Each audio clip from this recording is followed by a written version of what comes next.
Hello, and welcome back to Everything is Ideology. I'm Lee Kaplan, and today I'm joined by Dr. Sydney Beckmann. Our conversation centers on her article, Pan-Indianism and Authenticity, Refusing Colonial Borders, published in the American Indian Culture and Research Journal. Beckmann's argument shows that the term Pan-Indianism isn't neutral and isn't simply descriptive. It's a label with a history, one that moves through anthropology's mid-century acculturation studies, through federal policy in the termination era and relocation programs, and into the present day as a lingering framework that still shapes how indigenous presence in cities is narrated, measured, and too often pathologized. Along the way, we get into how Pan-Indianism becomes a kind of catch-all signifier, sometimes used to critique appropriation and flattening, other times used to describe intertribal alliance and collective resistance. Beckmann pushes us beyond the gridlock question of good or bad, and instead asks, where did this term come from? What political work was it designed to do? And how does it keep doing that work today, especially in the settler colonial grammar of urban space? We talk about the power of naming, the refusal of colonial categories, and the persistent deficiency, quote-unquote, narratives imposed on indigenous life, particularly the assumption that urban indigeneity must mean assimilation, loss, or longing. If you like what we do here, please subscribe and share. Welcome back, everybody. I'm really thrilled and pleased to be joined by Dr. Sydney Beckmann. She earned her PhD in American Studies at the University of Arizona in Tucson, Arizona, where she was a Russell J. and Dorothy S. Bolinski Fellow. Her research is interdisciplinary and intersects the areas of religion, race, and colonialism. She focuses on the legacy of colonial discourse and its effect on urban indigeneity, particularly how government policies and rhetoric around urbanity perpetuate colonial ideologies designed to erase indigenous people and further entrench settler colonial domination of indigenous lands. Her teaching and research engage critical indigenous theory and center theories and methodologies around relationality. Her current book project, The Pan-Indian Problem, Relationality Within and Beyond Colonialism, explores the largely under-researched topic of Pan-Indianism, which is something that we'll be talking today in your recently published piece. So thank you so much for being here. If there's anything I missed in your bio or would like to correct, let me know. The only thing small, it's my degree is in American Indian Studies, not American Studies, but it's no big deal. Excellent, thank you. And I'm sure you're going to prove us right now with all of the knowledge I you just bring don't to the. want to give people the wrong impression of my background there. Okay, of course. Thank you so much. And so for this piece, I think I wanted to start by just introducing the concept of Pan-Indianism, and we're going to get into its various sort of divergent political projects and the tension it creates just within itself, and its legacies also in continuing forms of erasure. So I was wondering if you could say a little bit about sort of how you came across this term, where you first came across it, and what struck you about it. Yeah, I think like most people that I know, for the longest time, I took this concept for granted. It was a term I didn't think about.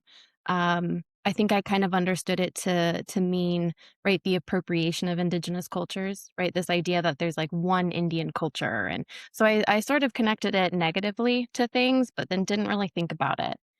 But then, like, around my first year of grad school, brand new, like, little grad student, I started to notice people would say Pan-Indian, in a really negative way. And, like, they had very specific gestures, like, they would say something like Pan-Indian and, like, roll their eyes or, like, kinda dismiss it physically, but then they wouldn't talk about it.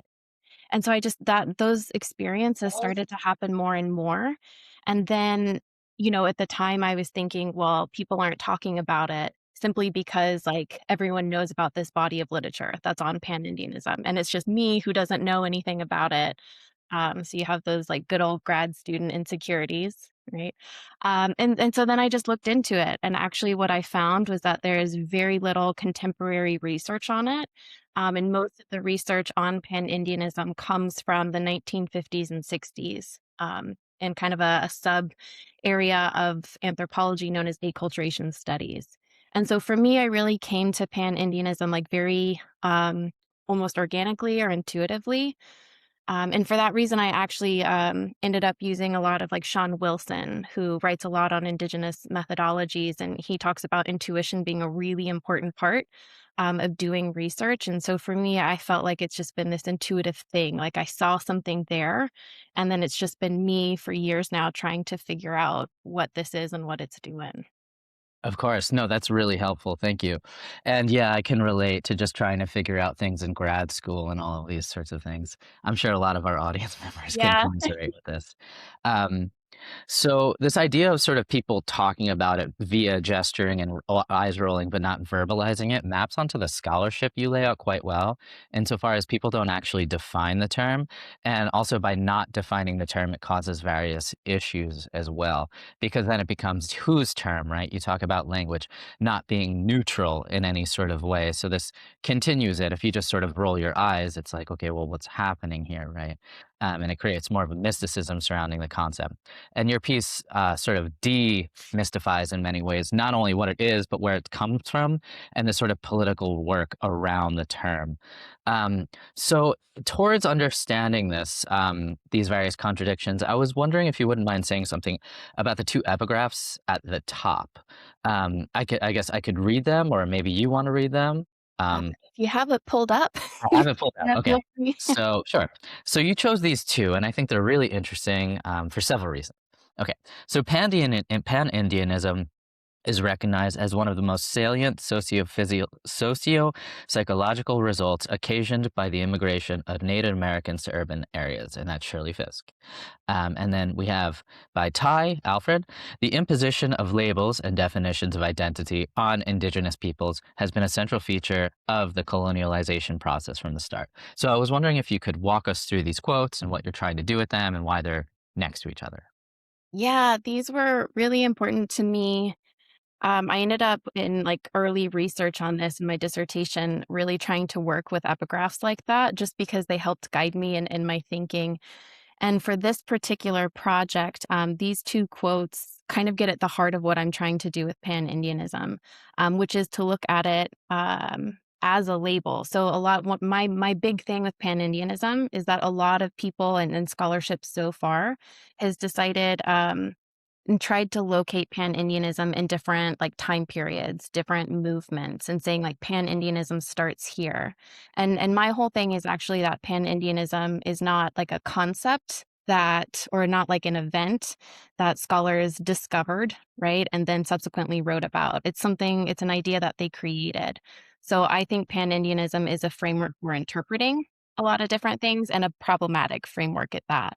And so with these two quotes, what I was trying to show is that so that first one by Shirley Fisk, that's an acculturation scholar who wrote about Pan-Indianism, saying that really connecting it with urban spaces.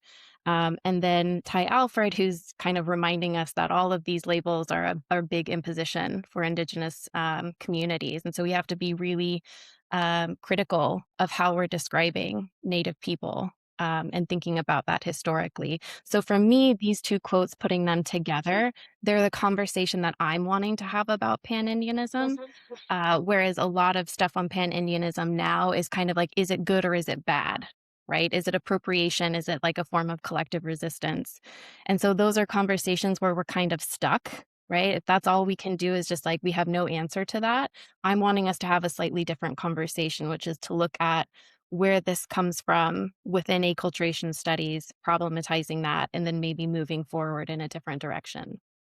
Yeah, no, that's wonderful. It makes perfect sense. I thought juxtaposing those two things puts it nicely. Like one's the definer, one's like shaking off these labels of definition in different ways. So there's a lot of interesting political work that these terms do in maybe subconscious or salient ways for those not paying attention to the like kind of politics of indigeneity and language. Um, and I mean, between this, I was wondering if you could talk about the tension sort of that you pointed to already, which is kind of there's one where it's like naming yourself is an act of sort of reclamation and empowerment and resistance. But as you discuss in the piece, there's this tension because in anthropology, anthropologists always name things and classify things, but they do so on their own terms.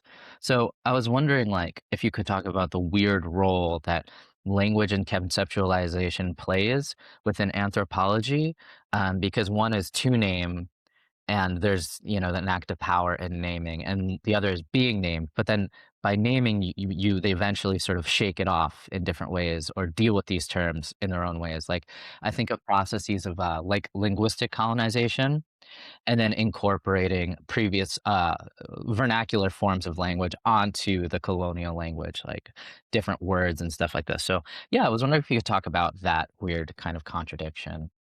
Yeah, love this question because it gets at like the heart of my beef with anthropology during this time period in acculturation studies. Somehow in every one of my classes, I always end up railing on anthropology, so all my students know.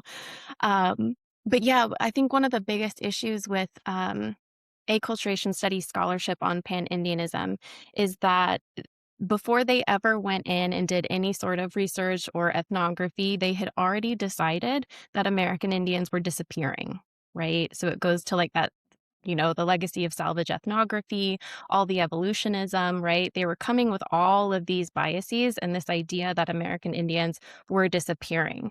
And so the whole point of acculturation studies, all of their scholarship was to look at, what does it look like? What does that process actually look like? How quickly is it happening? All of that. So it was deeply flawed and biased. Even by their own Western, like academic research methods and all of that, right? And so Pan-Indianism then became like the intermediary, like what they labeled as this intermediary step that indigenous folks had between like their full primitive savagery all the way to this civilized state, right? So it was an important part of assimilation in that way. So using Pan-Indianism to sort of prove their own biases, right? And to sort of like quote unquote prove that American Indians were disappearing. This is the work that Pan-Indianism does. That's the work that it was intended to do.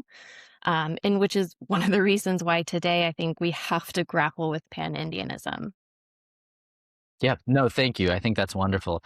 And it's good to not shy away from such problematic topics, especially when they're still haunting the sphere of the field or discipline. This idea of sort of like an intermediary stage between things, it makes me think of like this really weird sort of formula that Sartre put together when talking about colonialism with Fanon. It was just like he had this idea of like white, black, and the synthesis, and like blackness is something to be overcome. Like, there's something very similar happening logically there. Yeah. Yeah, I mean, that's the thing, like, you can look at all the different, like, since I have a background in religious studies as well, and so thinking about, like, E.B. Tyler and all of these, like, thinking about religion, culture, understanding people through evolution, these same ideas of, like, progress, right? They show up in a lot of different areas. Yeah, that's wonderful. So I was wondering if you give us like sort of specific kind of examples of acculturation studies, like what it looks at, what it looks like, and I also was just like, how do you measure assimilation? Like, what does that mean or look like? Like, do you use a microscope and be like, okay, like, is this person white now? Like, what does that mean? Like, yeah, great question. And also what I love to tell my students, I use when we talk about like objectivity in research, I always bring up the example. Students think that, well, if you use numbers and you count, then it's objective, right? And I always give them the example of craniometry, measuring skulls to decide how civilized someone is, right? And I always say, like, I have no doubt, like, I have all the faith in the world that those, anthropologists correctly measured, right? They did a great job with the measuring. It's what came after, you know? The power of Um, analysis. yeah, right? And so, yeah, with acculturation studies, right, it was a lot of the same thing. It was how they're defining civilized was based on markers of a lot of times, like, language, a lot of times like connection to culture and religion, right? So like they've decided that someone is doing something that isn't right part of their traditional culture. So we have here the issue of people deciding what is and is not tradition. And especially when it comes to like indigenous folks, these anthropologists have really static ideas of what indigenous cultures are. So it could only be what they knew of, right, in like the early 1800s. And anything that's not that well, they must be on their way to being like assimilated, right? Fully civilized. So it was a lot of just in many ways like very subjective ideas, and even like stereotypes of what indigeneity is or should be according to, right, these acculturation scholars. So it was a lot of markers of like their ability to practice religion, and this is why we get into why they then turned Pan-Indianism into something deeply connected to urban spaces, right? It's the idea of like urban spaces and cities, like this is civilized. This isn't, you can't practice your traditional cultures, right? You can't be close to the land in these places. So we start to see all of this again, evolutionism just coming into play. I think in ways that they don't even realize, right, how significantly that's impacting their analyses. Yeah. No, very much so. There's all of these sort of blind spots that happen from vantage points of like Eurocentric frameworks. You touched on something that I wanted to maybe dive into more. And I was wondering if you could talk about, I guess, the role that, as you alluded to, urban space and reservations play within this particular framing. And also, I noticed this is not something I necessarily like plan to ask, but I hope you are kind with me. The role that land plays within this acculturation study seems kind of erased. They they don't talk about like land and land ownership. They just talk about like reservations, which are like sort of ghettoized kind of areas, et cetera, right? So I was wondering if you could talk about like these various places. Like there's these spaces that are seem to be at odds with one another that exclude forms of indigenous subjectivity, and well, that's not the case. So talk about it. Yeah, there's so much because this is really the heart of where my interest in this whole project is going, is really thinking about that. And to me, it goes back to this contradiction of looking at within acculturation studies literature, which started around like on Pan-Indianism, started around like the 1950s and kind of in through like the 70s. But in the early stages, like in the 1950s, 1955, acculturation scholars located the origins of Pan-Indianism in the Plains region, right? Or Oklahoma specifically. The idea being that like with Oklahoma or Indian Territory, if you put a lot of different and force a lot of different native communities together, well, they're going to homogenize, right? Of course, they can't be distinct. They're going to lose their unique, what makes them unique, right? Cultural practices. And so they located Pan-Indianism on reservations, actually. So if you look at the early literature, it's all about reservations. And then you move towards like the 1970s and you see a big shift. And this is where you get quotes like Shirley Fisk at the beginning, who are saying that Pan Indianism is something that you can't separate from like urban indigeneity, right? Urban indigenous folks can't exist in urban spaces without being somewhat assimilated, without having to do things like these pan Indian practices that help them sort of cling to their dying out cultures. This is like the rhetoric that acculturation scholars used in this literature. And so for me, in thinking about the role of land here, I can't separate it from this weird shift that happened in acculturation studies itself, where they never addressed that contradiction, where the early scholarship looked at reservations and later scholarship then looked at urban spaces, right? Which to me shows that they're definitely functioning on like certain stereotypes, right? And not addressing this conflict of land and space and where Pan Indianism supposedly does or doesn't come from. Yeah, no, that's great. And it makes me think of also what this does is it elides the question of settler colonialism and it pathologizes it, right? This is where they belong. You know, these are the two options for them, et cetera, rather than looking at the conditions that gave rise to the forceful movement of these various groups that are being discussed. And one of the things that you brought up alongside this idea of pan Indianism and critiques of it is sort of you have this no intertribal communication prior to, um, like, that's one of the critiques you're saying, like, this elides that. So I was wondering if you could talk about some of the controversies with Pan-Indianness. You talk about 2, specifically the idea of homogenization, right? Which is just, again, European blurring various different nations. And then the idea that Pan-Indianness also means like this concept, it sort of alludes to that there was no intertribal sort of communications prior, which we both know to both be incredibly false. So yeah, say Yeah. some. Yeah, that's always one of my favorite things. I actually a lot of times enjoy looking at acculturation scholarship because it's just absurd, like almost in really funny ways, like terrible ways, but it's funny because one of the arguments is that, why is it the case that whenever different tribal nations interact after European contact, it necessarily means homogenization. It necessarily means they're losing their distinct cultures. And it completely ignores the fact that prior to European contact, there was a great deal of intertribal, both warfare, but also, political relationships. You have all the confederacies, the Haudenosaunee Confederacy, like indigenous folks knew each other and there were extensive like trades, right? And we have today like the trade routes between different communities. So like there was absolutely intertribal contact, right? Before Europeans. But it's such a Eurocentric idea to think that after European contact, then any sort of contact, intertribal contact means homogenization. And this is again going back to like the Plains region. One of the issues with that they thought about was that Pan-Indianism started out and came from the Plains region after the introduction of horses, because the idea was that from increased mobility, then suddenly you have like the Plains cultures moving out.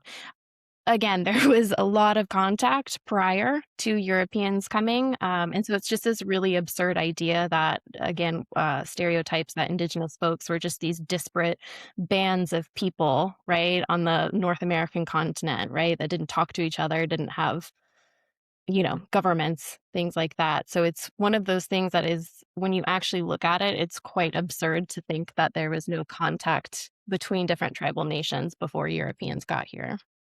Right, especially as, a lot of the so-called, father figures and foundational figures of, quote unquote America looked at these various nations and studied the ways these nations interact to create their own ideas because they were like, we can't even get along. How do they get along, right? And then, Yeah. Yeah, you know, yeah. genocide occurs, et cetera, or just different processes and stages of genocide, et cetera, et cetera. Not to give into this sort of vanishing Indian trope, it's an ongoing thing. So you also write that acculturation studies was abandoned more or less in the 1980s.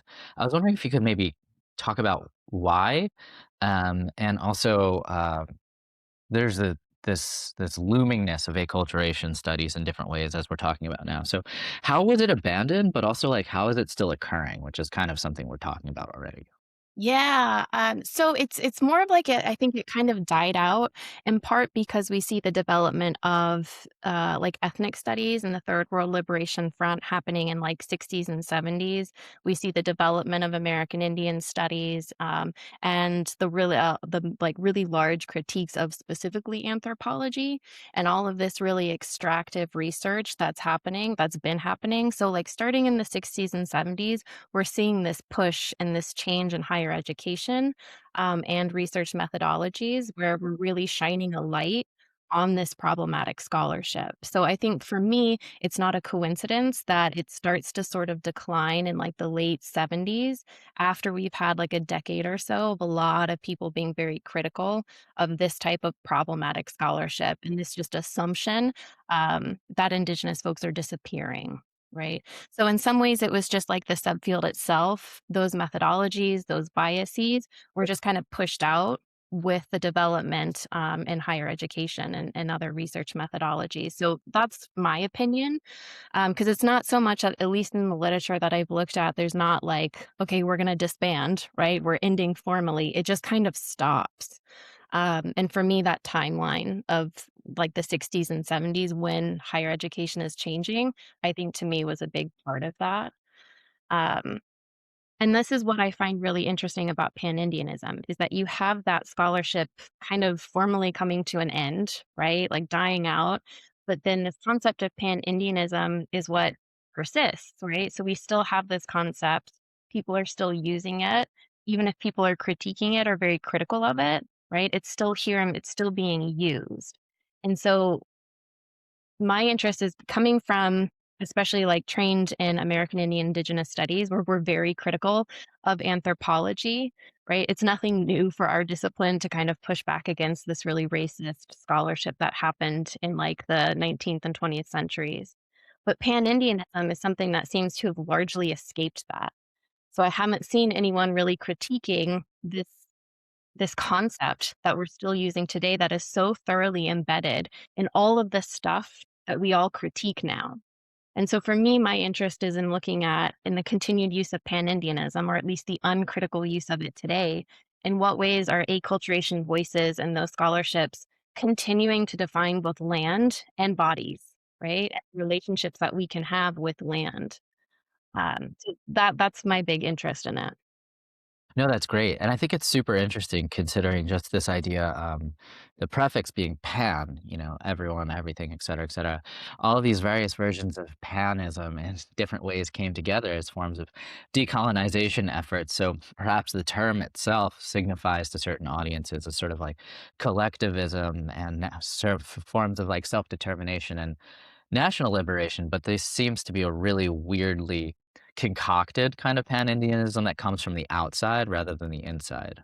Yeah, so this is one of the things, like, there's a tension between, like, pan-Indianism and, like, intertribal, right? As in, so, like, this is one of the things is that people have different understandings of pan-Indianism. I would say by and far, just like my own experience and what I've seen, people tend to be very critical of it. They don't like the term. They associate it with, like, appropriation, um, conflating all indigenous, tribal nations, things like that.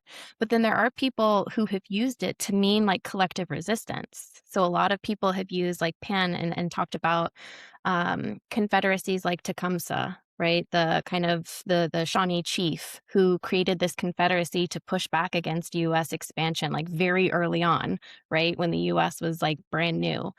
And so there are people who describe these alliances as like pan Indian alliances. And in this case, we're talking about different communities coming together as sovereign nations to push back against US expansion. And so that's one way of understanding and using pan Indianism. And then we have the other ways, which are people who are deeply critical of how it conflates. And so now you have this question. This is where I kind of say we're stuck in this gridlock of like, is pan Indianism good or bad? Right? Is it, alliance and resistance work, right, intertribally, or is it this conflation?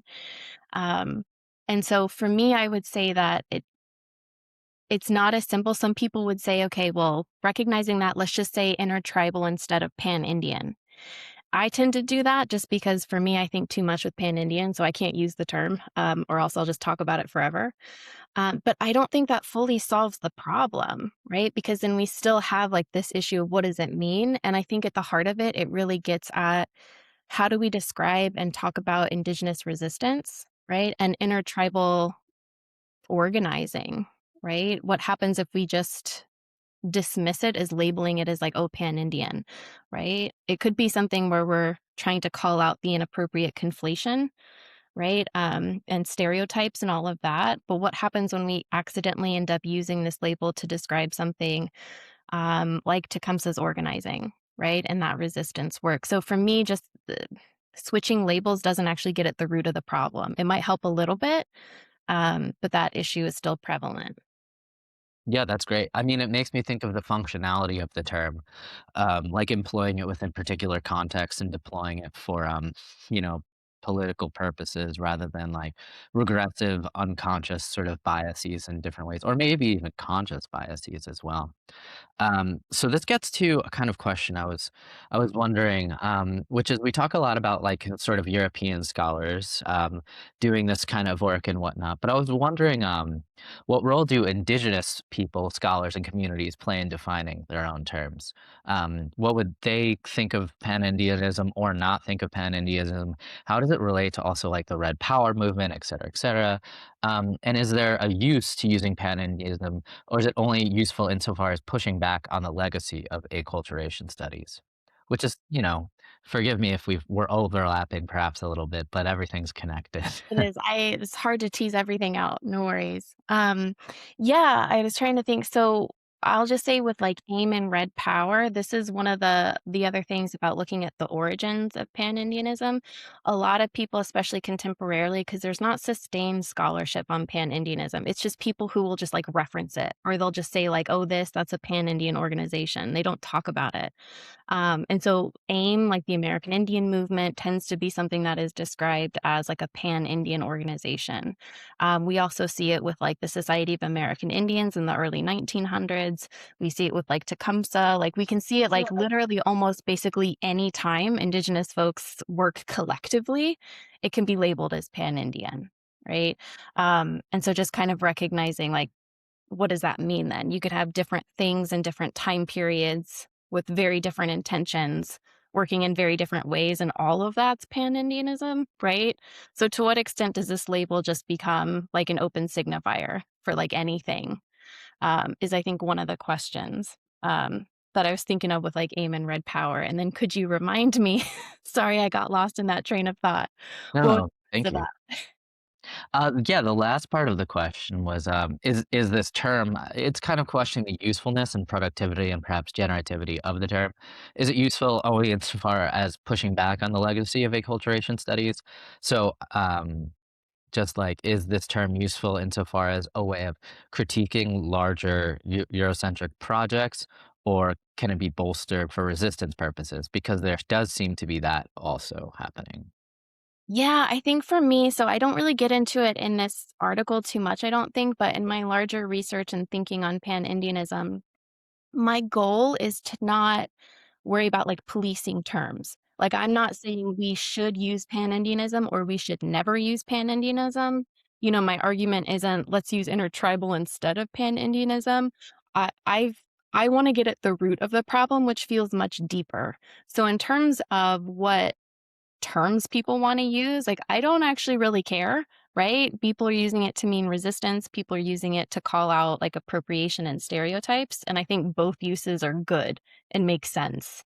To me, the what I want to be able to do is to have people recognize that there are these different meanings and that really what we're trying to talk about is resistance, right? And how have indigenous folks and communities resisted historically, and then what language, in my opinion, limited language and frameworks do we have to actually describe that? So in terms of like Native communities themselves, it's not for me to decide what terms they want to use, right? And I think you can use either term in different ways and there are good uses for it. What I want us to be able to have is like the conversation of if someone is referring to Pan-Indianism as this collective resistance, right? And referring to collective resistance movements, recognizing that they're referring to something different than like folks who are, drawing on these stereotypes and appropriation of like one Indian culture and that type of thing. So I want us to be able to recognize in some ways just like a very practical, let's get on the same level here of we might be referring to different things, but it might feel like a contradiction just because we have these different ideas of what this term means. So for me, yeah, like it's more of like less focusing on the terms and what terms are right or wrong and looking at like the meaning and more so paying attention to what do folks want to do? Like, is your goal to look at and work on collective resistance? If so, then let's focus on that and what that could look like rather than hyper fixating on this term. That makes Right. sense. Yeah, of course. I mean, just function looking at terms kind of looks at like aligns the larger question of self-determination and nationalistic processes and stuff, and it just focuses perhaps on forms of problematic identity reductionism rather than like the real conversation that needs to be happened or the real fight that needs to happen. Yeah. Um, so I mean, it kind of makes me think of like just language perhaps is also a way of a modality of distraction as well. Right, it's One of sort of like yeah, sorry, go on. Oh, yeah, no, I was just gonna say one of the things with, like, Pan-Indianism for me that in thinking about it, to me, I've connected it to, this settler colonial grammar. So I'm drawing from scholars like Reed Gomez and Mishawanda Gomen, who've talked about, like, this settler colonial grammar. And to me, the way Pan-Indianism functions right now, it's a settler colonial grammar of specifically urban spaces. So it ends up becoming this colonial narrative that we tell about Native people and their relationship to urban spaces, which is one where in these spaces, they can only be assimilated. They can only be like yearning for their culture and traditions, right? Like all of these just like negative stereotypes, instead of actually then being able to look at what do indigenous peoples face in urban spaces, what are their experiences.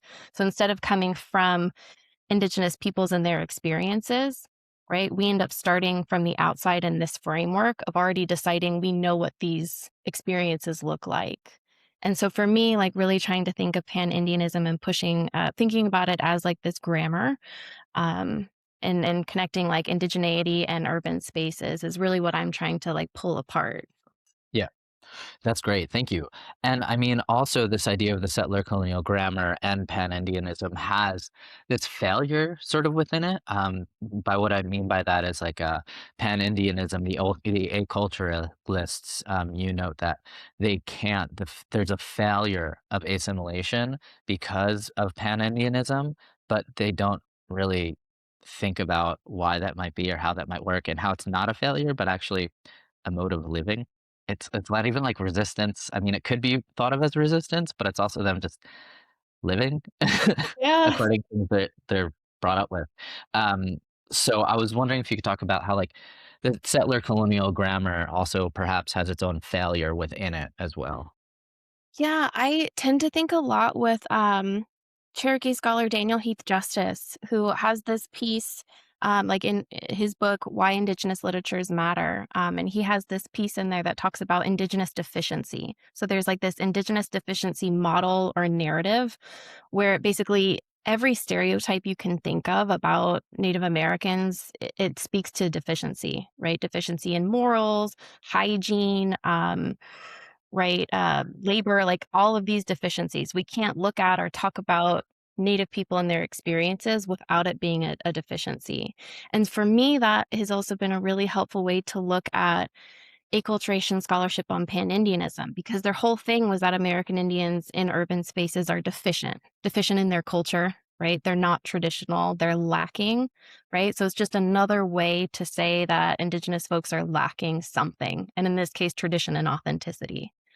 Um, yeah, so thinking about like the deficiency and all of that. And one of the things that I think is so interesting when you actually look at acculturation scholarship is while they have this bias and this understanding that without fail, right, Indigenous folks are assimilating.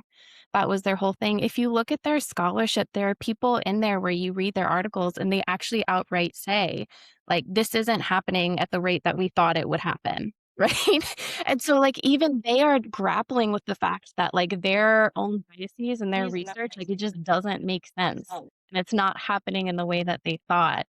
Um, and so but then they, like, warp and twist it and leave it at, like, "Oh, well, because, like, it's Pan-Indianism. There's this intermediary step, so that's why they haven't fully assimilated yet." So it's like instead of just, like, grappling with their basic bias, right, or this idea, instead of, like, seeing the research and actually then rethinking what they're doing, they just, like, double down on it, which is such an interesting choice. Right. I mean, another reason why perhaps it was abandoned later on as well. Yeah. Just a project that was kind of eating itself in different ways. Yeah. And also, I mean, this is a problem of just having your conclusion before you do the work and things like this. Um, I was wondering, this idea of authenticity, there's also like weird outcomes that a lot of these old enculturationists study and theorists are looking at. Like, I don't know what they want. Maybe they don't know what they want either. They want authenticity, but they also want assimilation, but then they want certain types of assimilation, but then they want certain types of authenticity. I mean, what do they want? That's such a good question, and it's messy, and I think it's the difference, I always, like, try to tell my students there's such a connection between, like, higher education research and then, like, politics. So I think one of the things is that it could be that a lot of acculturation study scholars were like in it for the scholarship. They were like, yes, like, we know this to be the case. I'm going to go do this research. But then what happens is you also then have like politicians who are taking this research and saying, oh, yeah, see, they are assimilating. Like, we should create policies then that support that.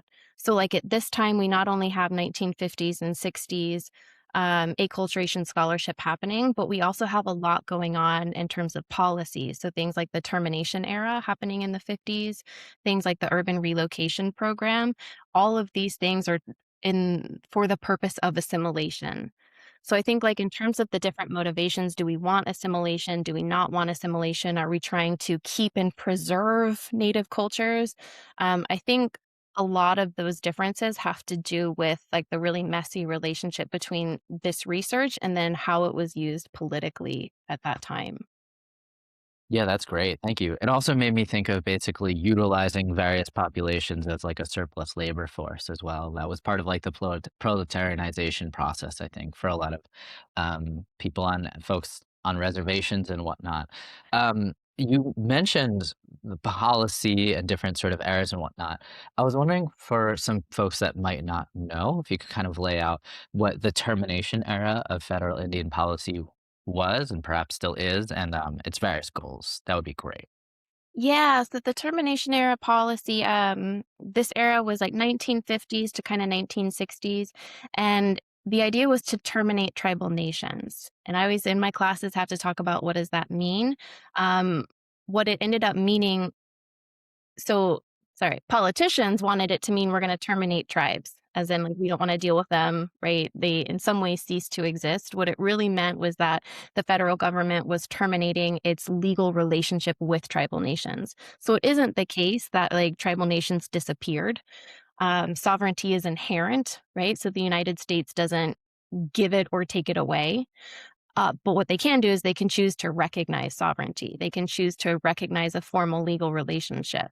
And up until like the 1950s and this termination era policy, there was a formal legal relationship between tribal nations and the federal government. But termination policy wanted to get rid of that relationship. So we have here a time period where the federal government is trying to get rid of its obligations, right, as part of that formal legal relationship. And then at that same time, we also have this relocation program, which was so we're not only trying to like end tribal nations, right, get rid of reservations, we're then also trying to take those populations and assimilate them into cities, right? So like integration in that way. Um, and so we have like these programs where like the relocation program tries to like often coercively remove American Indians from reservations to cities and urban spaces. So, like, we can see here that's like this two-pronged goal of assimilation, right? Don't recognize this legal relationship and then move everyone out, right? So, this would be like kind of the context, the political context of right this 1950s acculturation scholarship, and we can see how they go hand in hand, right? They're both this idea of either assuming that American Indians are going to disappear, which is where like the acculturation scholars were, and then you have the politicians who wanted to make sure that it was happening. And so they had like these different perspectives. They might have been different, but they ended up working towards the same goal, essentially. Gotcha. No, thank you so much for that. Also, your mic is acting a little strangely. Yeah, I did hear that. Okay, now Okay, it's gone now, right? excellent. It's gone. It was like it sounded like the ocean or something. It did, Uh, right? this is a nice reminder of land and place and all Yeah, of these various things. We're not just on computers, we're in the world. that's right.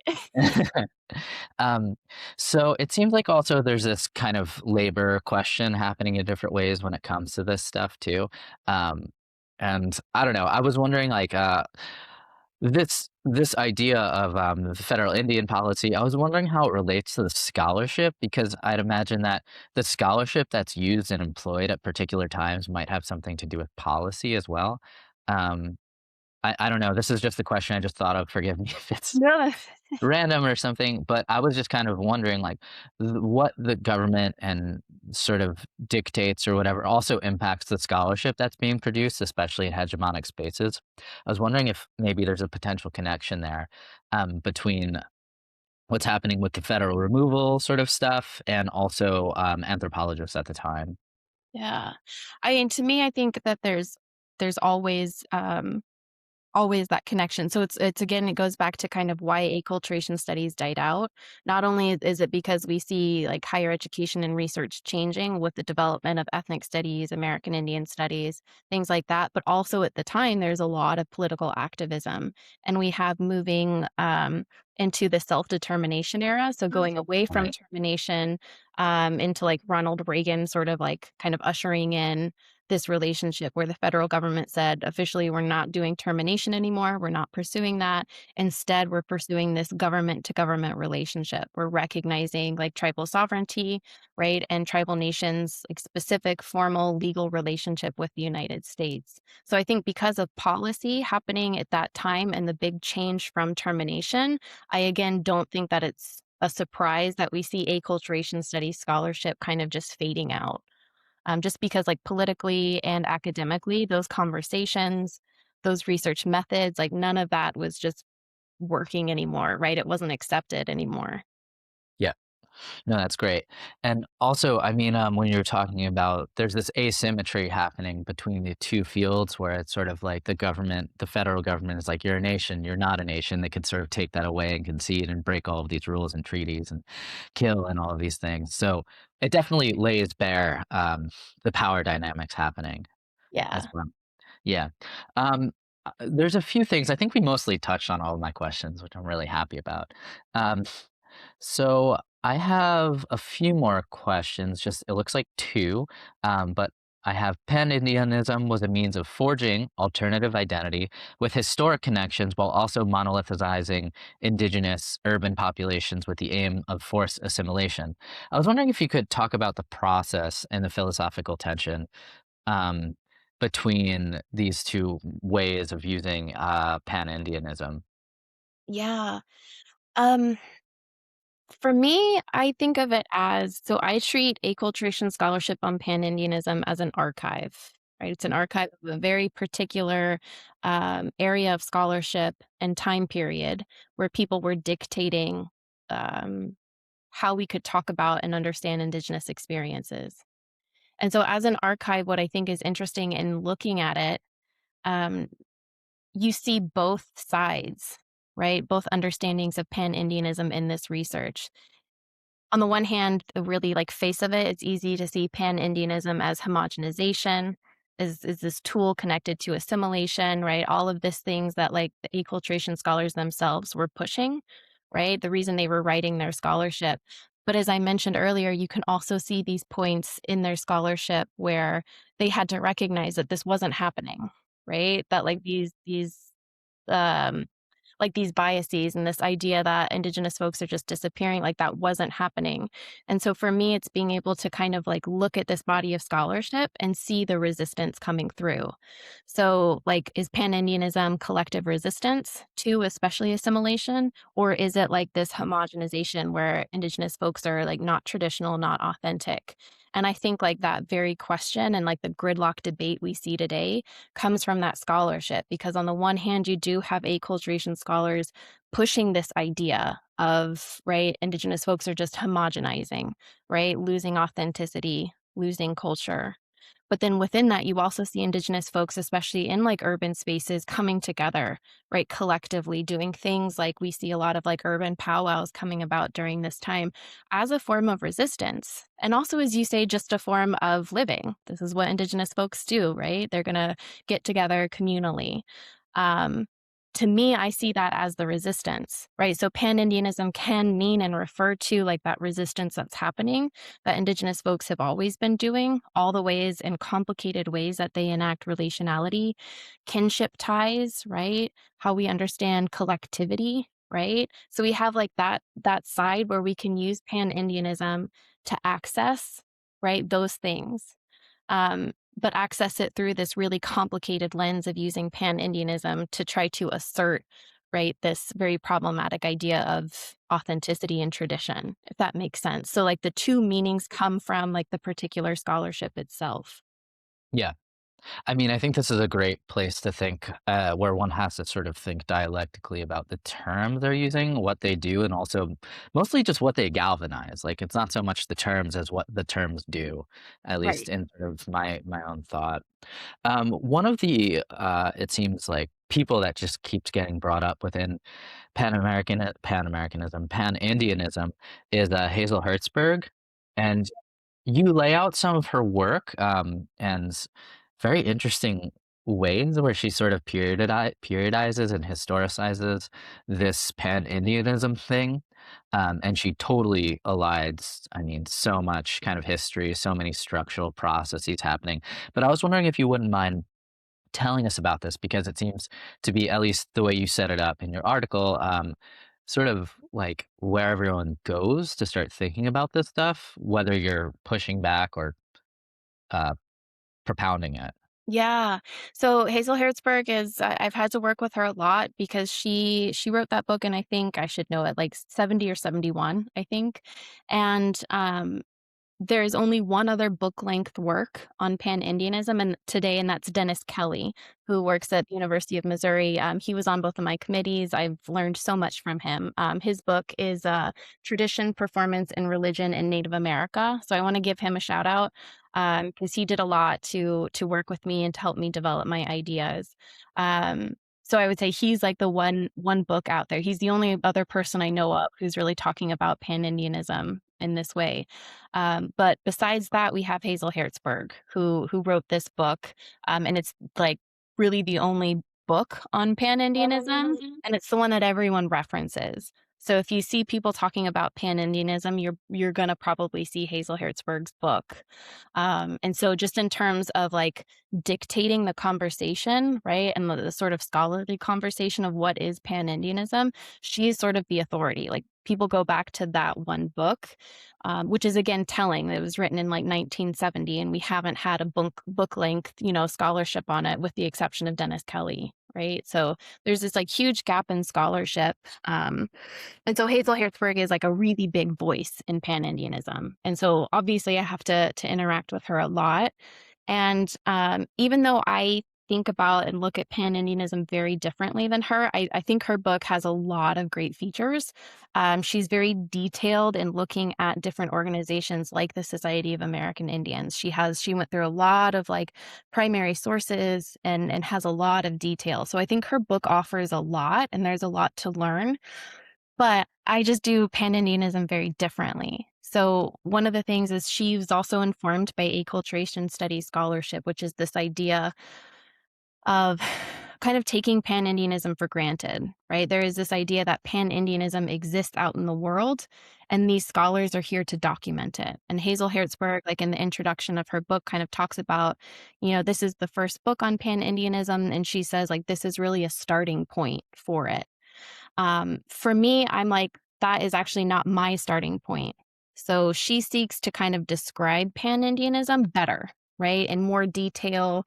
She has these different categories. So she's trying to better define, categorize, and understand Pan-Indianism. I'm trying to disrupt all of that, right? I'm trying to say that I don't actually think Pan-Indianism is something that exists out in the world that you can like point at. I think of it as a framework that acculturation scholars created to interpret, right, these different organizations and movements. So that's where like Hazel Hertzberg and I really differ, just in like very fundamentally how we understand Pan-Indianism. So our works are doing very different things, but I still respect her book a lot, and I think it does a lot of good stuff. Yeah, I think that's really interesting. I mean, it seems like you highlight these three potential different stages that are happening within Pan-Indianism as well. If you have any of that in mind, would you mind telling us some of the stages? Yeah, so she kind of talks about she does a lot of the kind of evolutionism stuff, whereas this idea of thinking about like these different categories of pan-Indianism are kind of based on their proximity to reservations. And so reservations not only mean like geographically, like the land of reservations, but then also what reservations represent as a symbol of like authenticity and traditional.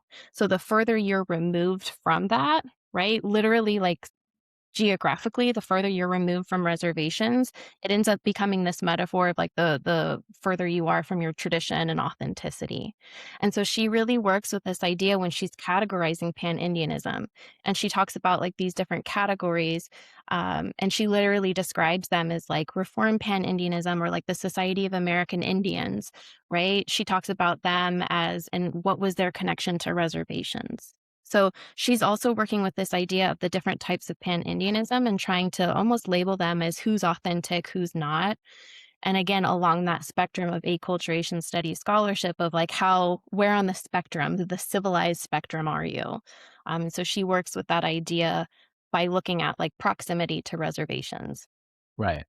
I think what's interesting about this framework is it already aligns like sort of the reservation as a naturalized space for indigeneity, whereas it's actually like a process, Yeah. a genocide Yeah. that brought on things like the reservation. So it seems to me like pan-Indianism in this instantiation of it might get rid of the settler colonial sort of overall project that creates these ideas of reservations, and then and then creates these ideas of who's authentic based on space and place. Yeah. It also naturalizes sort of like where Native Americans and Indians should be and shouldn't be.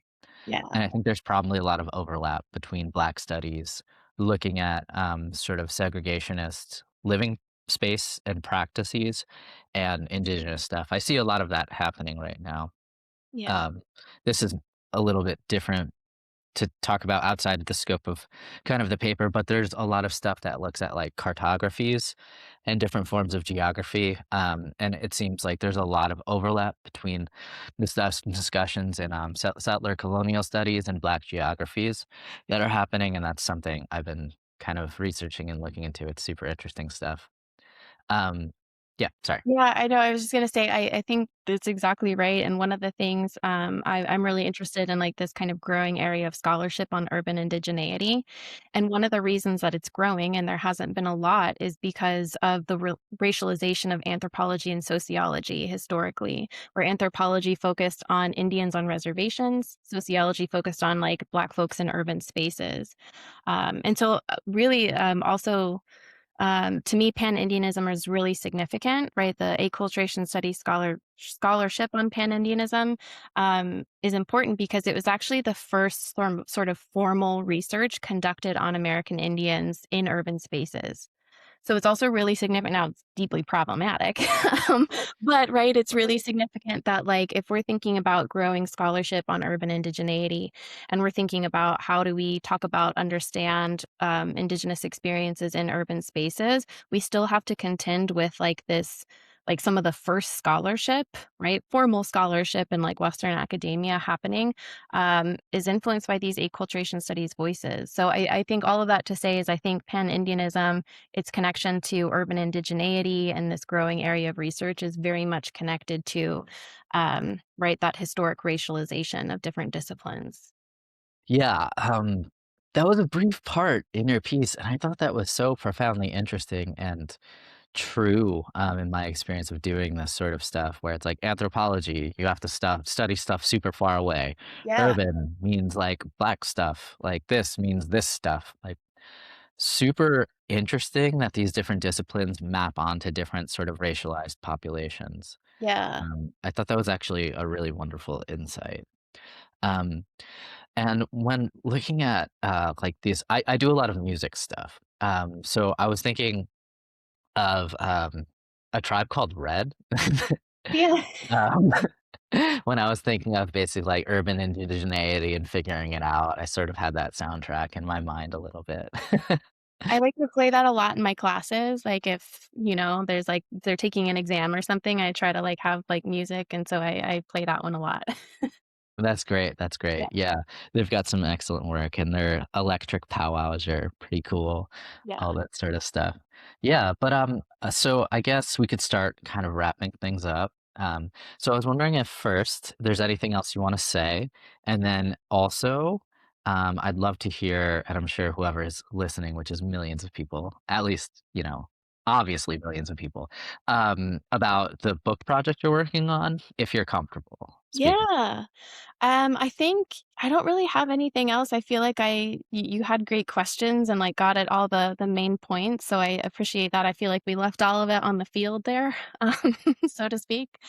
But yeah, I am working on the book project, so it's, turning, like, dissertation into a book, which I was naive when I was writing my dissertation to think, "Yeah, I'm just gonna, like, write the book now, and then I'll just, like it'll be so easy." Like, no. No, no, no. Timelines that did not happen. You just gotta get through your dissertation. Anyone who's doing it now, just know, like, get through it, and no one likes their dissertation. Please, no one go read my dissertation. Please wait for the much better quality book that hopefully will come out.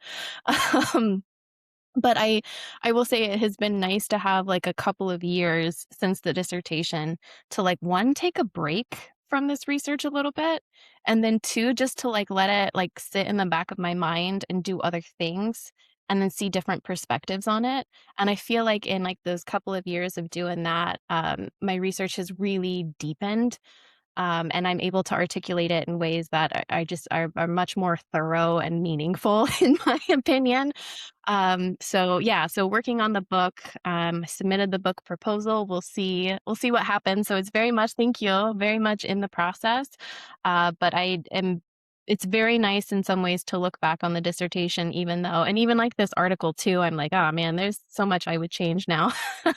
um, but I think for me, I take that as something that's really positive. Of I can recognize how my ideas have grown. So I think for me, I'm most looking forward to kind of getting this, like, years long research project, like, getting it into what I all along have felt like I wanted it to be. So, for me, that's what I'm most excited about with the book project.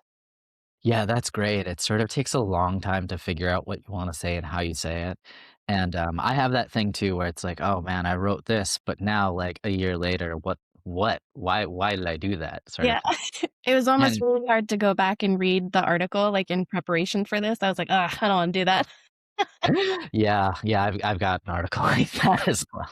But no, I thought this was great and, an excellent sort of literature review with a purpose, which is always great to have a literature review with a purpose. There's not always purpose and whatnot, especially stakes this high, you know? Yeah. I was wondering if you wanna say anything about, your book project, what it's doing or what you're up to. If you're not comfortable with that, that's okay. Yeah, no, happy to. I mean, it's very much like this idea of Pan-Indianism and what we do with it. The book project looks at, like, in much more detail, like, teasing out where does it come from, the origins, the political work that it's doing, really kind of, situating this within, like, growing urban indigenous studies. And also thinking about, like, the connection to religion and cities. So it's really like taking kind of this idea, but expanding it a great deal. um, but like same premise, same kind of overall arguments, but hopefully just like better. Of course, we can only all of our authorly selves can only hope for doing Yeah. better, whatever that might mean or look like. So, this has been a pleasure. If there's anything else you wanna add, we could say it, but think you I'm think we're good? Yeah, I think I just want to say thank you so much. Again, I really appreciate the invitation. I think that what you're doing here at this podcast is really cool. And like I said, it's a really awesome way to start out my week. So thank you. Happy to help. One good day out of a week can make Yeah. everything easier, so glad to contribute. Thank you so much. Yeah. Thank you. I'm sure we'll talk soon. Yeah, absolutely.